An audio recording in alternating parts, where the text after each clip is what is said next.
वो लोग इस वीडियो को बिल्कुल स्किप ना करें जिनके मॉक में नंबर कम आ रहे हैं या फिर जिनकी स्ट्रेटजी सही नहीं है। अब मैं आपके साथ अपनी स्ट्रेटजी शेयर करूंगा जिस स्ट्रेटजी से मैंने एसएससी सीजीएल क्लियर किया है। तो आइए उन लोगों को मैं मेरा परिचय दे देता हूं जो इस वीडियो को पहली बार देख रहे हैं।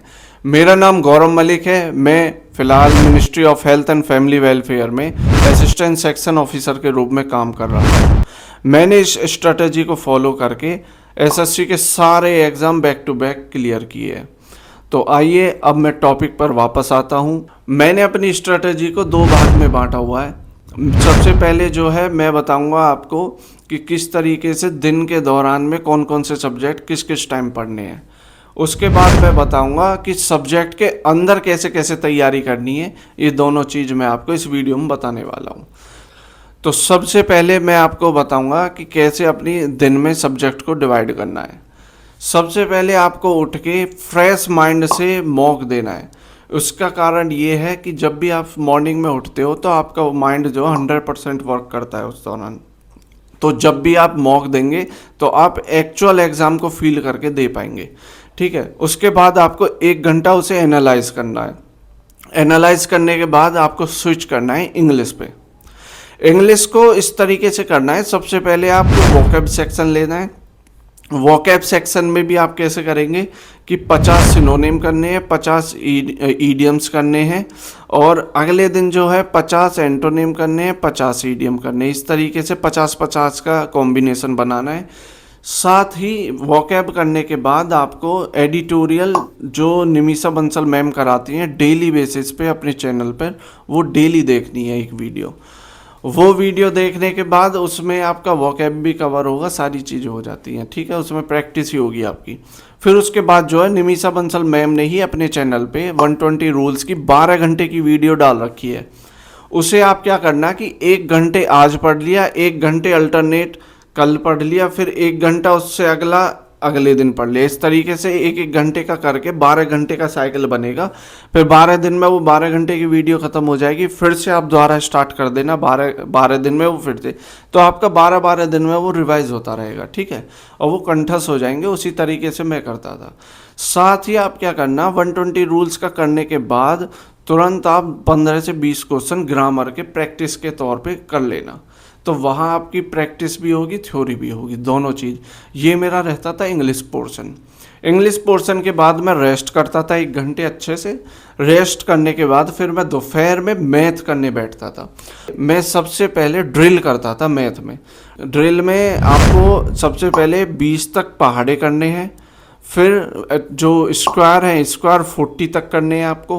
उसके बाद 25 तक क्यूब करने, ये मस्ट है, ये तो करने हैं। ठीक है।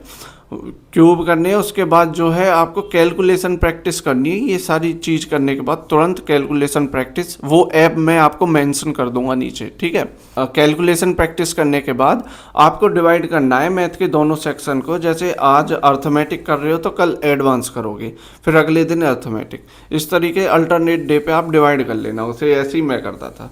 फिर जो है आप अर्थमेटिक जैसे ले लिया। अर्थमेटिक में हर चैप्टर के 10-10 क्वेश्चन कर लिए तो लगभग 100-120 क्वेश्चन हो जाएंगे। वो डेली बेसिस पे आपको करने हैं तो करने, मेहनत तो करनी पड़ेगी भाई, सिलेक्शन लेना है तो। ठीक है। अब 120 क्वेश्चन वो कर लिए। उसके बाद आपको मैथ बंद कर देना है, रेस्ट करना है। रेस्ट करने के बाद आप जीके उठा लेना। अब जीके जो है, जीके में मूल मंत्र है रिवीजन। अब जैसे आपने हिस्ट्री ख़त्म कर दिया, हिस्ट्री पढ़ लिया तो ये नहीं ख़त्म हो गया अब इसकी प्रैक्टिस कर लो, नहीं। थ्योरी तो आपको डेली बेसिस पे रिवाइज करनी है। जैसे आपने 10 दिन में आपने हिस्ट्री ख़त्म कर दी, फिर से स्टार्ट कर दो शुरू से। ये मत देखो बोरियत होगी, आलस आएगा कि यार फिर से वही चीज़ करनी है, नहीं। आपको दोबारा से हिस्ट्री पूरी रिवाइज करनी है। इसी तरीके स्टैटिक का मैं क्या करता था, हिस्ट्री रिवाइज करने का ये नहीं 1 दिन में पूरा, नहीं। जितना पोर्शन मैंने बांध लिया कि हाँ इतना टॉपिक मुगल करना है तो मुगल करना है। ठीक है। ये रिवाइज कर लिया। स्टैटिक में 1 ले लिया, डांस ले लिया। ठीक है। फिर साइंस में 1 टॉपिक ले लिया, जैसे पीरियोडिक टेबल ले लिया केमिस्ट्री में। तो इस तरीके से डिवाइड कर लिया। 3 टॉपिक में पढ़ता था, हिस्ट्री से, स्टैटिक से, और स्टैटिक के 1-2 ले लिए। इस तरीके से करंट में छूता भी नहीं था। ठीक है। रात में मैं रीजनिंग लेता था। रीजनिंग में जो है 2-3 चैप्टर हैं जिन पे मैं मेन फोकस करता था और ज़्यादातर सबके नंबर उन्हीं चैप्टरों से कटते हैं। जैसे कि कैलेंडर हुआ, क्लॉक हुआ, और तुम्हारा कोडिंग डिकोडिंग हुआ, एनालॉग हुआ, ये सारे स्टेटमेंट बेस्ड क्वेश्चन भी।